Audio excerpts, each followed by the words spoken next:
யோக ஞான சித்தர் ஓம் ஸ்ரீ ராஜயோக குரு சரணம். இந்த மன தூய்மை பற்றி சொல்லணுன்னா ரொம்ப சுலபமாக வார்த்தையால் முடிச்சிடலாம். ஆனால் அவ்வளோ ஈஸி கிடையாது.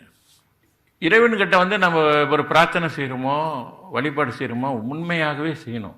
நம்ம இங்கேருந்து வழிபாடு செய்யும்போது வேறு விஷயங்கள்லாம் மனசில் கொண்டாந்துக்கிட்டு அதை நினச்சிக்கிட்டு இதை நினச்சிக்கிட்டு எல்லாம் ஆளோட ஆள் நம்மளும் போய் கோயிலில் நின்றுக்கிட்டு கும்பிட்டுக்கிட்டு அப்படிலாம் வரக்கூடாது. அதே மாதிரி ஒரு கோயிலுக்கு போகிறோம், ஒரு ஆலயம் எந்த ஆலயமாக இருந்தாலும் குருக்கள் மந்திரம் ஓதுறார், நமக்காக அவர் மந்திரம் ஓதுறார், நீங்கள் உட்காந்துருந்தீங்கன்னா உங்களுக்கு எந்த பலனும் வராது. அவர் மந்திரம் அவரோட வேலை தான் அவர் செய்கிறாரு. அந்த மந்திரத்தை காதால் கேட்டு உண்மையாகவே நீங்கள் பிரார்த்தனை பண்ணிங்கன்னா நிச்சயமாக நமக்கு பலன்கள் கிடைக்கும். யோக ஞான சித்தர் ஓம் ஸ்ரீ ராஜயோக குரு சரணம்.